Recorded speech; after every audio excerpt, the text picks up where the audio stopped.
जीवन को महान बनाने वाली प्रेरणादायक कहानियां, निस्वार्थ भाव से जगत कल्याण की सेवा में समर्पित महान व्यक्तियों के अनुभव। प्रजापिता पिताश्री ब्रह्मा एवं मातेश्वरी जगदम्बा सरस्वती के संग के रंग, ईश्वरीय यज्ञ इतिहास की झलकियां तथा परमात्म शक्ति अनुभूति से अपना जीवन श्रेष्ठ बनाने के लिए देखिए कार्यक्रम प्रेरणा।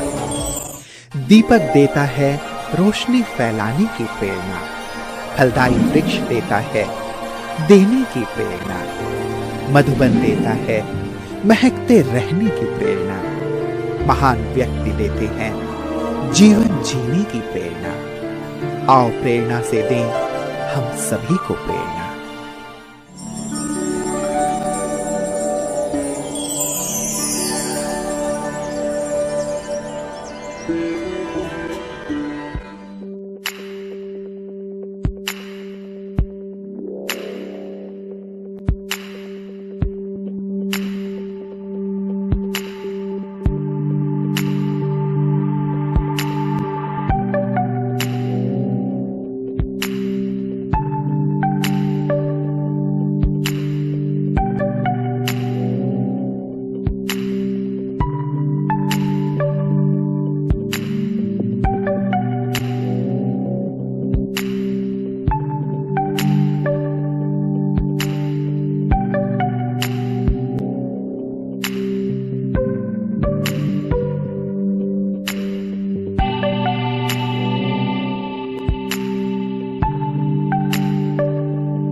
भुवनेश्वर भारत के पूर्व दिशा में स्थित ओडिशा राज्य की राजधानी है। भुवनेश्वर प्राकृतिक सौंदर्य से भरपूर ऐतिहासिक पर्यटक स्थल है। लिंगराज शिव की धरती भुवनेश्वर यूनिट 1 के ब्रह्मा कुमारीज ईश्वरीय विश्वविद्यालय के मुख्य संचालिका के रूप में आदरणीय लीना दीदी जी निमित्त हैं। आपका जन्म सन 1968 में इलाहाबाद उत्तर प्रदेश के एक आर्मी परिवार में हुआ। बचपन से ही आपको सत्संग एवं समाज सेवा में विशेष रुचि थी। आप रचनात्मक, उत्साही, कर्मठता, अनुशासन आदि गुणों से भरपूर हैं। आप मात्र 7 वर्ष की अबोध आयु में माता पिता के साथ सन 1978 में संस्था के संपर्क में आए। यहां की सात्विकता एवं सेवाभाव से आप काफी प्रभावित हुए। सन 1979 में संस्था के मुख्यालय माउंट आबू में अव्यक्त बाप दादा से मिलन मनाकर ईश्वरीय शक्तियों से भरपूर हुए। सन 1987 से कटक और बंबई में सेवा देते हुए सन 2002 से भुवनेश्वर में स्थायी रूप से अपनी सेवाएं दे रहे हैं। सबको ईश्वरीय संदेश देते हुए आपने महिला सशक्तिकरण, गुड बाय डायबिटीज, अलविदा तनाव, द फ्यूचर ऑफ पावर इत्यादि अनेक कार्यक्रमों का आयोजन किया। विशाल सेवाओं को ध्यान में रखते हुए सन 2016 में डिवाइन रिट्रीट सेंटर का फाउंडेशन स्टोन रखा गया।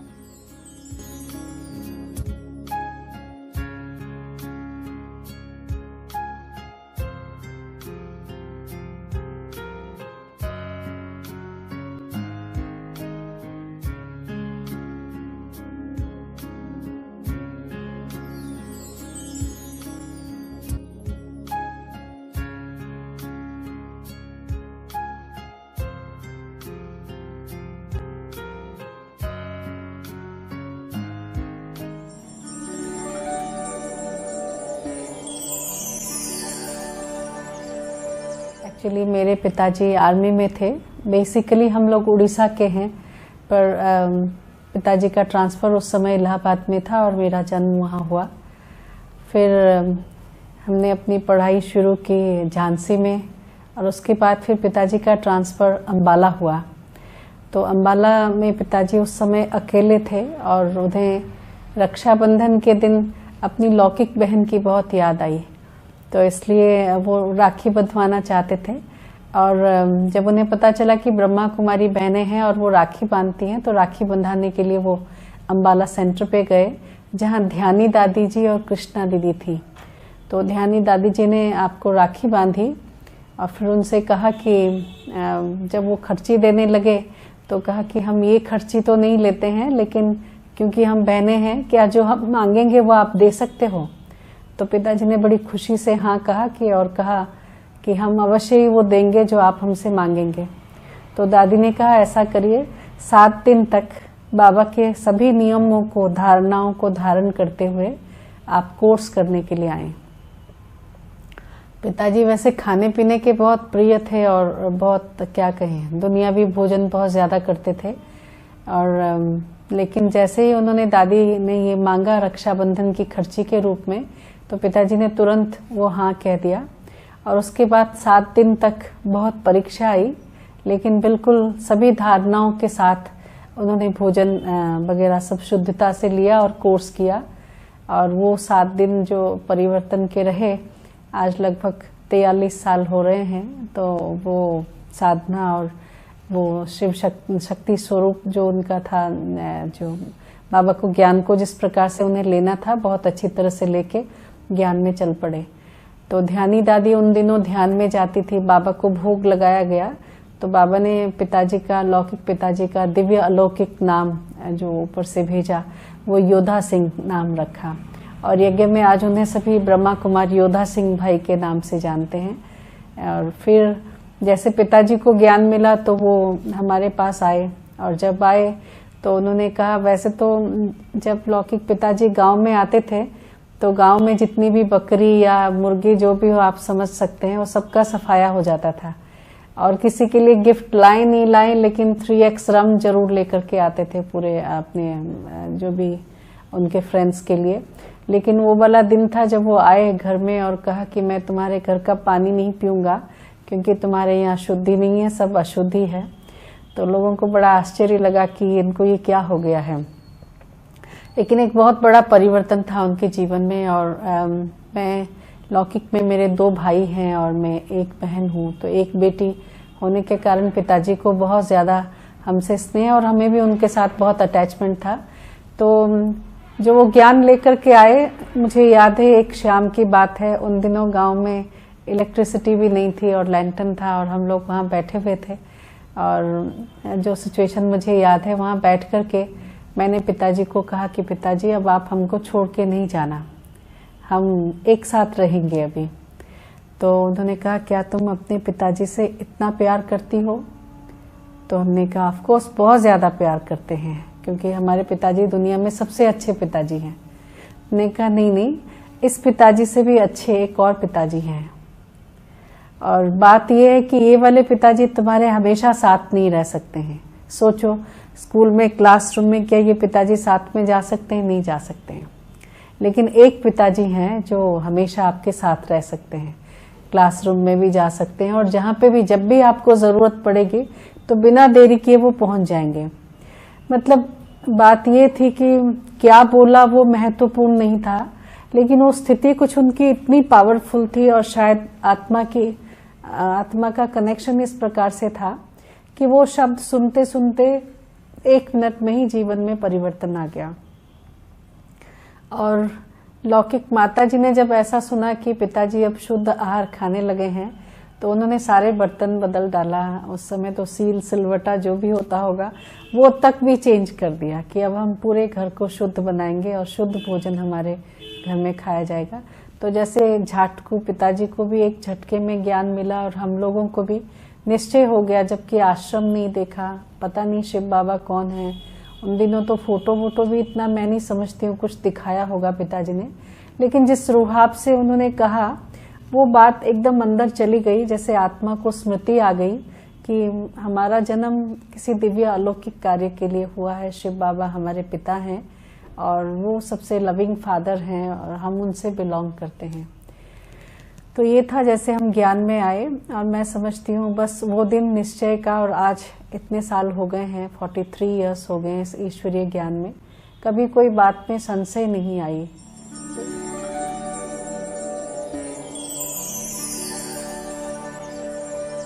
1979 में पहली बार मधुबन जाने का चांस मिला। एक्चुअली वो समय था जब बच्चों को मना किया गया था मधुबन में आने के लिए, और कहा छोटे बच्चे नहीं आ सकते हैं, बड़े आएंगे।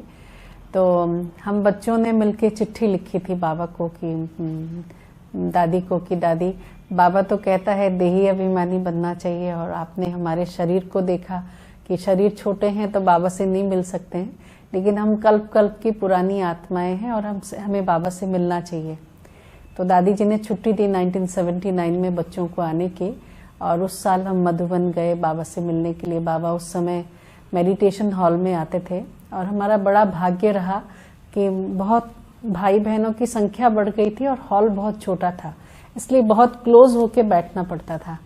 तो हम तीनों भाई बहनों को, स्पेशली हम दोनों को, मेरे से छोटा भाई जो है और मैं, हम दोनों को बिल्कुल गुलजार दादी की साड़ी को टच करके बैठते हुए, जैसे नहीं वो जैसा बैठना, उस प्रकार से हम बैठे। एक साइड में दीदी बैठे थे, दूसरे साइड में दादी, और बिल्कुल भोग का वो टेबल होता है, तो वहाँ बिल्कुल पास में जाकर के हम दोनों को बैठने का सौभाग्य मिला। और वो जो अनुभूति थी वो बहुत अलग प्रकार की अनुभूति थी। जैसे मैंने बताया कि यज्ञ और बाबा से मिलना और इस ज्ञान में आना तो ऐसा ही था कि जैसे कोई जन्मों की कड़ी जुड़ गई हो, और ये परिवार हमारा है, यही जीवन है, और ये सब दादियां दीदियों से हम पिछले जन्म में मिले हैं, अभी और मिल रहे हैं। इस प्रकार की एक बहुत स्ट्रांग फीलिंग उस समय हमारे अंदर थी। और जब बाबा से मिले तो उन दिनों परिवार का परिवार बाबा से मिलता था। बाबा परिवार को ब्लेसिंग्स देते थे और इंडिविजुअल आत्माओं को ब्लेसिंग्स देते थे। एक ब्लेसिंग जो मेरे जहन में छप के रह गई है वो ये था कि बच्ची के हर कदम में सफलता समाया हुआ है। बच्ची के कदम जहाँ पड़ेंगे वहाँ सफलता समाई हुई है, और वो जैसे कि अंदर इम्प्रिंट हो गया है, जहन में चला गया है कि जिस कार्य को भी हम करते हैं जब भी, तो बाबा की वो आवाज़ अंदर से गूंजती है जो हमें एक बहुत बड़ी ताकत देती है कि बच्ची के कदम जहाँ पड़ेंगे वहाँ सफलता है। जो भी सेवा हम दिल से करने की कोशिश करते हैं उसमें हमें सफलता, बहुत अच्छी सफलता मिलती है। कभी कभी दिखाई देता है कि शायद कुछ परीक्षाएं आ रही है, हो सकेगा या नहीं हो सकेगा, लेकिन कहीं ना कहीं बाबा बहुत अच्छी सफलता सब चीज़ों में दिलाते हैं। तो ये बाप दादा की सफलता वाली जो ब्लेसिंग है वो हमारी सबसे पहली ब्लेसिंग रही। फिर बाबा से हम एक बार और हिस्ट्री हॉल में मिले, और 1983 में तो बाबा ओम शांति भवन में आए, वहाँ मिलना हुआ। और हमारा बड़ा सौभाग्य रहा, जैसे आपको बताया, दादियों से प्यार लेने का, पालना लेने का। मैंने देखा, मैं बहुत छोटी थी, चाहे घर में रहते थे, लेकिन मिठू दादी जी ने जो पालना दी है वो इस प्रकार से जैसे कोई ट्रेन कर रहा हो किसी आत्मा को भविष्य के लिए। और बाबा दादी ने बहुत प्यार से हमें यज्ञ की बहुत सारी बातें सिखाई। और उन दिनों एक गीत चलता था, सखी रे मैंने पायो रे तीन रतन। हाँ, तो वो जो तीन रतन वाला गीत था वो था, तो मुझे बहुत उन दिनों उमंग उत्साह चलता था कि मैं सेंटर पे रहूं और बाबा की सेवा में लगूं। तो मेरे भाई लोग मुझे चिढ़ाते थे, सखी रे मैंने पायो रे तीन रतन, झाड़ू पोछा और बर्तन। तो कहा कि ब्रह्मा कुमारी बनोगे तो पहले ये ट्रेनिंग पूरी करके दिखाओ, झाड़ू लगाना आना चाहिए, पोछा लगाना आना चाहिए, बर्तन मांजना आना चाहिए, उसके बाद ही आप जाकर के अच्छी ब्रह्मा कुमारी बन सकते हो। लेकिन दिल में इतनी अच्छी उमंग उत्साह कि हमने कहा हम ये सब कुछ सीखेंगे और सबसे अच्छा सीखेंगे। तो छोटेपन में ही जैसे यज्ञ के लिए जो भी ट्रेनिंग चाहिए वो सारी ट्रेनिंग लेना शुरू कर दिया, दीदियों ने जो भी सिखाया। और पालना प्यार जो हम कह रहे हैं यज्ञ में इस प्रकार का रहा कि दादियाँ जैसे पता नहीं वो किस प्रकार से कितनी पालना दे पाती थी। मुझे याद है एक मेरा जन्मदिन था और बाबा के यज्ञ में भोग लगाते थे। उन दिनों हमारे लौकिक परिवार में यही था कि बच्चों के जन्मदिन में बाबा के घर में भोग लगाना है। तो उन बाबा के घर में भोग लगने वाला था और उस साल सोचा था कि ब्रह्मा भोजन करेंगे। सोचा नहीं था, मतलब इस प्रकार से प्लानिंग था। तो दादी चंद्रमणि जी का फोन आया और आप सबको पता होगा कि पहले वो जो फोन होता था 1 रुपये वाला, और उसमें एक बार अगर आपने फोन उठा लिया तो जितना भी समय करोगे फोन बात करोगे तो वो 1 कॉल कहलाता था। तो जब भी दादी जी का फोन आया तो दादी मिठू दादी जी ने हम सब बच्चों को भी बुलाया, किसी को दादी को ओम शांति करना है तो आ जाओ। तो हम भाग के गए। और तो क्या टॉपिक हो सकता है, उस समय यही टॉपिक था कि हमारा बर्थडे आने वाला है। तो हमने दादी जी से कहा, दादी मेरा ना जन्मदिन है, आप आ जाइए ना। दादी अमृतसर में और हम लोग पटियाला में रहते थे। कारण कुछ और भी हो सकता है, मुझे नहीं पता, लेकिन मुझे इतना पता है कि दादी मेरे जन्मदिन पे पहुंची और इतना प्यार किया, बात मत पूछो। दादी ने लास्ट तक हमें याद रखा और हमेशा जहाँ पे भी मिले वो प्यार और वो अपनापन हमेशा दादी का बना रहा, जो जिसने बहुत बहुत दिल में एक उस दादियों का प्यार जब मिलता है तो दिल में एक उमंग उत्साह ऐसा आता है कि इन दादियों ने हमारे लिए इतनी जो मेहनत की, इतना जो प्यार रखा है, इतनी पालना दी है, तो हम उनका प्यार को कैसे रिटर्न करें। बाबा की सेवा में इस प्रकार से लगें, इतना कुछ सेवा करें जो हम उनके प्यार का रिटर्न दे सकें।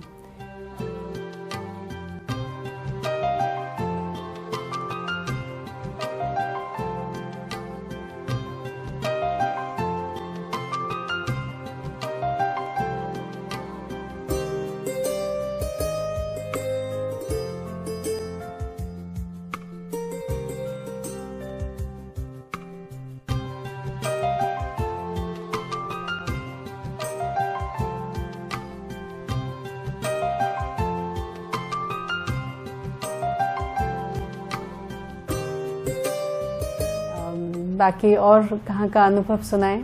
फिर आपको बताया जैसे कि रमेश भाई साहब के साथ दादी जी ने छुट्टी दी और हम ईश्वरीय सेवा में बॉम्बे में गए। बाबा के ऑफिस में हमारी सेवा थी। तो ऑफिस की सेवा करते हुए जब 10-11 साल हो गए तो अचानक एक दिन मन में फीलिंग आई, बाबा की मुरली चली कि ब्रह्मा कुमारी वो जो पंडा बने और पंडा वो जो अनेकों को तीर्थ यात्रा कराए, अनेकों का जीवन उद्धार करे, अनेकों को आध्यात्मिक मार्ग में लेके आए।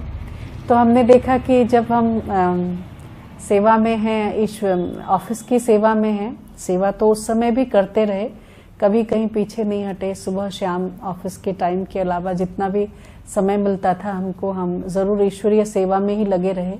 लेकिन कहीं ना कहीं दिल में फिर एक बात आई कि हम फील्ड में जाकर के ब्रह्मा कुमारी बहनों की तरह समर्पित होकर के सेंटर संभालें और ईश्वरीय सेवा करें करके। तो हमने आदरणीय रमेश भाई सबको बताया कि हमारे दिल में ये भावना है करके, और ये बात दादी जी तक गई, बड़ी दादी जी तक गई।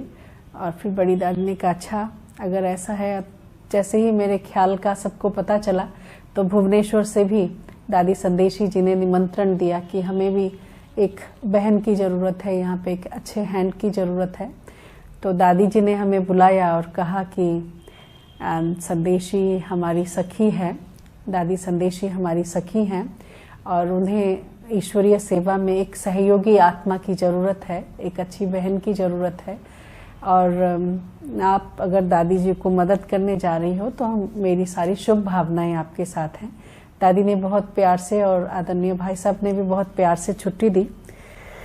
फिर 2002 दिसंबर में समझो हमारा भुवनेश्वर आना हुआ और सेवा के लिए एक बहुत विशाल फील्ड था जो जिसने हमें बहुत आनंद दिया और बहुत प्यार से हम उछल कूद करके वो सेवाएं करते रहे। वैसे तो ये भी था कि हम बॉम्बे में भी रह सकते थे।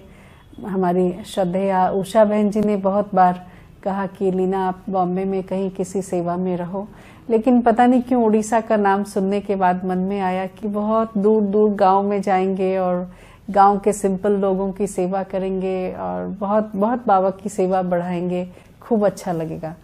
और जब हम यहाँ आए तो सेवा की एक विशाल फील्ड थी। लोग यहाँ के बहुत सिंपल हैं, बहुत अच्छे हैं और उन्हें आध्यात्मिकता में रुचि भी है। और जैसे जैसे जहाँ जहाँ हम सेवाओं के लिए गए तो जैसे बाबा ने बहुत अच्छी अच्छी सेवाएं कराई। बहुत बहनें भी बहुत अच्छी अच्छी हैं यहाँ पे। सेवा दादी जी की पहले से ही बहुत अच्छी थी, लेकिन एक क्या कहें, टच देने की ज़रूरत थी, क्योंकि दादी बुजुर्ग थी और संदेशी दादी जी सब जगह नहीं आना जाना नहीं कर पाते थे।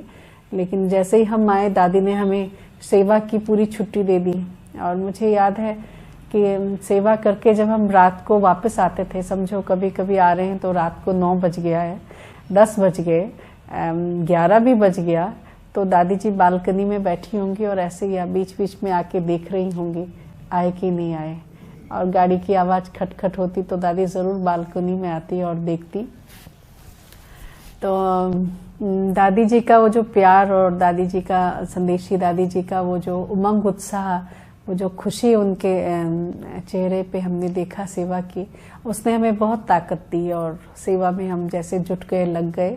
और बाबा ने बहुत अच्छी अच्छी सेवाएं भुवनेश्वर में कराई और बहुत अच्छे अच्छे VIP से मिलना रहा, काफ़ी आत्माओं से मिलना रहा। और जितनी भी टीचर बहनें हैं हमारी, सब बहनों का संगठन में योग करना, योग भट्टियाँ कराना, बड़े बड़े भाई बहनों को मधुबन से आना रहा, दादियाँ भी आती रही।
भुवनेश्वर जो सब जोन है उसमें लगभग 90 सेंटर, सब सेंटर मिलकर के हैं और लगभग 900 जितनी गीता पाठशालाएं हैं और काफ़ी भाई बहनें हैं।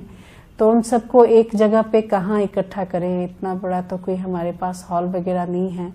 और भाई बहनें चाहते भी हैं कि हमें बीच बीच में आध्यात्मिक पालना मिले, तो इसलिए एक बहुत दिनों से रिट्रीट सेंटर बनाने की इच्छा थी। आदरणीय रमेश भाई साहब ने बहुत प्यार से छुट्टी दिया और उनके ही गाइडेंस में हमने यहाँ पे ज़मीन लिया है।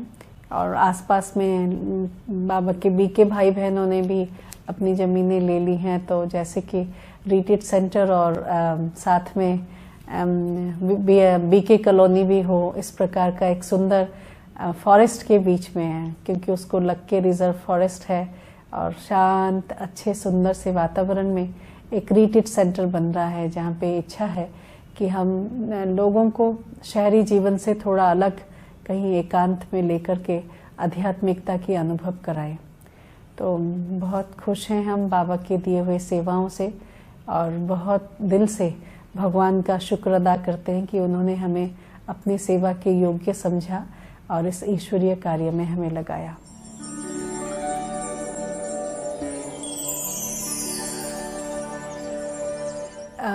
दिल से जो आवाज़ बार बार आता है, शायद उस पर बहुत ज़्यादा पुरुषार्थ नहीं कर पाए हैं, करना चाहते हैं और फिर कहीं सेवाओं में इधर उधर मन चला जाता है, वो ये है कि साइलेंस की साधना। लगता है कि विश्व के परिवर्तन में जो सबसे बड़ा हम सभी का सहयोग रहेगा वो साइलेंस की साधना का रहेगा। सेवाएं भी ज़रूरी है, कुछ ऐसा प्लेटफॉर्म जहाँ सभी बैठ कर के निश्चिंत होकर के साइलेंस में रह सकें और वो साधना कर सकें, तो हम उसकी भी तैयारी कर रहे हैं। तो कहीं उस तैयारी में खुद जितना साइलेंस की साधना करना चाहिए नहीं कर पा रहे हैं, लेकिन ऐसा लग रहा है कि बहुत जल्दी हम सभी साइलेंस के इम्पोर्टेंस को समझेंगे और उसकी साधना करेंगे। तो सभी ब्राह्मण भाई बहनों से यही हमारी प्रेरणा है कि हम सभी साइलेंस को बहुत गहराई से अनुभव करें, मौन जिसे बाबा कहते हैं, शांति की शक्ति की अनुभूति और उसमें प्रकाश की सेवा। और मुझे बहुत स्ट्रॉन्ग फीलिंग इस बात की है, अंत समय में हम सभी अंतवाहक शरीर लेकर के सेवाएं करेंगे, तो वो एक बहुत ऊंची स्थिति होगी और वो स्थिति को हम साइलेंस के द्वारा पा सकते हैं।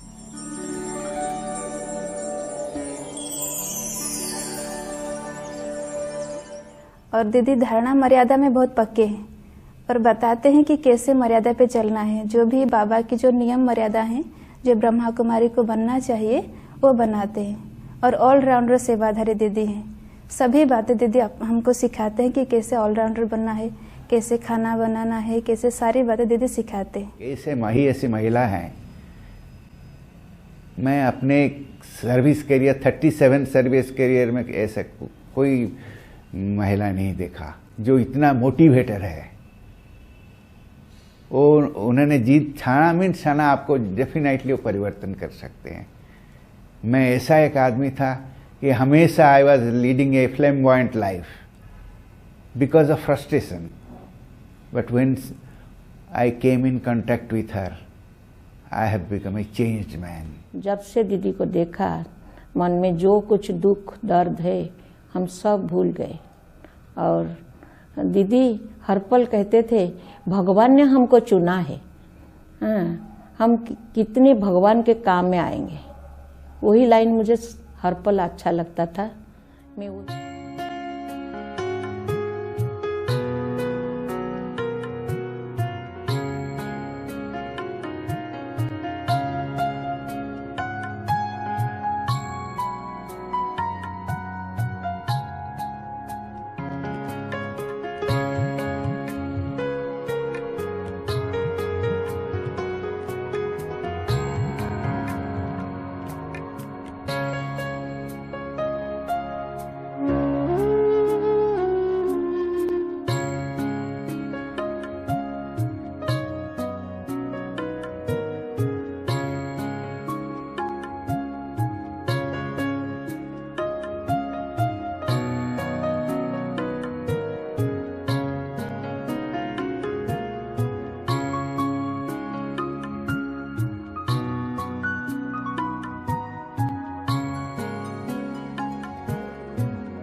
दीदी जी के जीवन बहुत अच्छा है, मतलब बहुत एनर्जेटिक है। वो किसी बात में भी वो थकती नहीं है। जो बात वो ठान लेती है वो करना है तो उसके पीछे वो लगी रहती है। और हमको भी कोशिश करती है कि वो हम भी उसके पीछे लगे रहें, जो कि हम लक्ष्य तक पहुँचे। ऐसे वो प्रेरणा देती रहती है। ये विशेषता दीदी जी के अंदर देखें, वो अथक सेवाधारी है और दीदी बहुत लवली है। और एक अनोखा विशेषता किसके पास नहीं है, वो छोटे बहन को ज्यादा प्यार करते हैं और ऊपर उठाते हैं। और कोई भी सेवा हम करने के लिए मना करते हैं, नहीं कर सकते हैं, कमजोर हो जाते हैं, वो बहुत हमको एनकरेज कराते हैं। और बहुत लवली है और इनर स्ट्रेंथ दीदी के पास है। और दीदी ऑलराउंड सेवाधारी है। उनके नाम जैसा काम भी ऐसा। जैसे जानते हैं दीदी बहुत डिसिप्लिन है और बहुत रॉयलिटी मेंटेन करते हैं और सबको बाबा का श्रीमत पर चलने के लिए उत्साहित करते हैं। दूसरा है दीदी का मुरली क्लास हमको बहुत अच्छा लगता है। वो मुरली क्लास में बाबा का जो गुह्य बात है, जो बातें हैं, उसको बहुत अच्छी तरह समझाते हैं। और मुरली क्लास का बाद बहुत अच्छा स्टोरी सुनाकर बच्चे को आगे बढ़ाने के लिए उत्साहित करते हैं।